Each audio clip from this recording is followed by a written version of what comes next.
Assalamualaikum teman-teman. Perkenalkan, gue biasa dipanggil Novan. Julukannya biasa disebut Novan Vespa. Kenapa Novan Vespa? Karena ikonik gue Vespa banget cuy. Ya segitu aja perkenalan singkatnya ya. Kita langsung ke topiknya. Sebelumnya gue mau ngingetin nih, jangan lupa subscribe agar menambah semangat gue untuk membuat podcast. Di sini gue akan membahas topik yaitu dekat tapi sayang. Kenapa gue bahas topik ini? Pertama, gue ingin cerita kepada kalian semua tentang pengalaman yang gue hadapi. Mungkin di antara kalian pernah juga mengalami pendekatan dengan seseorang sampai menimbulkan rasa sayang, namun tidak bisa memiliki. Lebih tepatnya sih sebatas teman kali ya. Dekat tapi sayang rasanya seperti nangis tanpa suara, karena kita mencintai seseorang yang memiliki rupa namun tidak memiliki hati. Buat kamu yang pernah dekat denganku dan memberi kisah terindah walau hanya sesaat, semoga selalu bahagia ya. Aku tahu kok kamu pasti denger podcastku ini. Biarlah pendekatan yang menimbulkan rasa sayang ini lebur bersama angan yang tak pernah terwujud. Aku sadar diri, kamu terlalu nyata untuk aku yang abstrak. Biar ini jadi salah satu cerita hidupku, cerita terindah yang pernah gue alami, seperti memperhatikanmu diam-diam, mendoakanmu setiap hari, dan mencintaimu secara rahasia. Tapi ternyata aku berani ngomong loh. Iya, berani ngungkapin perasaan. Tapi lewat Tuhan. Takut tuh kalau ternyata kamunya biasa aja. Aku mah apa sih? Ganteng enggak, cuma manusia yang sedang berusaha menjadi lebih baik.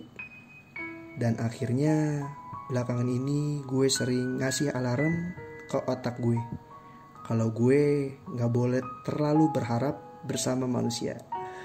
Tapi pesan buat kalian semua, ketika ingin sedang dekat dengan seseorang dan tidak berani meluapkan rasa sayang itu, mau sampai kapan cuy? Ketika kamu tidak pernah mengungkapkan perasaanmu, seumur hidupmu akan dihantui pertanyaan, apakah dia juga punya perasaan yang sama denganku? Dan itu pasti berat cuy. Dekat tapi sayang bukan suatu sifat yang berarti lo harus dekat dengan orang yang lo sayang. Tapi lo juga harus dekat dengan Tuhan cuy. Minta sama Tuhan, doain dia setiap waktu setelah lo ibadah. Itulah sebuah intisari dari dekat dengan Tuhan. Jangan cuma dekat tapi sayang ya. Kalian jangan memaksa Tuhan untuk ngasih sesuatu yang belum tentu baik buat kalian. Padahal Tuhan punya cara loh untuk menyiapkan yang terbaik buat kalian. Pokoknya minta aja deh yang terbaik. Mintalah yang terbaik buat kamu dan dia. Aku hanya bisa melihatmu dari jauh. Ketika di dekatmu, aku akan berpura-pura menjadi orang yang biasa aja. Tapi sebenarnya sih aku sedang menahan debaran hatiku. Tapi kenapa kamu gak peka? Lelah ya ternyata memendam diri sendiri itu. Aku tak mungkin mengungkapkan perasaan ini, karena aku tahu bahwa kamu pasti akan menjauh. Dan terima kasih, mulai sekarang aku akan mundur karena aku sudah lelah untuk ini. Mungkin karena guenya aja kali ya yang terlalu berharap. Setiap hari ngingetin lo makan, sampai terkadang gue lupa akan kesehatan diri gue sendiri. Aku takut banget buat nyampein rasa sayang ini ke kamu, takut kamu jauh, takut kamu benci aku seketika, tapi aku yakin suatu saat kamu akan merindukan seorang pecundang sepertiku ketika kamu menemukan lelaki bajingan yang kamu anggap seperti malaikat. Pernah nggak kalian memiliki ekspektasi indah? Seperti dengan sendirinya dia menyatakan rasa sayangnya. Pernah kan?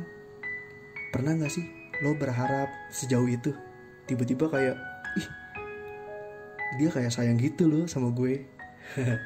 Dari ekspektasi itu, gue memiliki pelajaran yang sangat berarti bahwa ekspektasi merupakan senjata paling tajam untuk membunuh diri sendiri. Kenapa? Lelahnya untuk jatuh cinta, sebab patah hati selalu ada di dalamnya.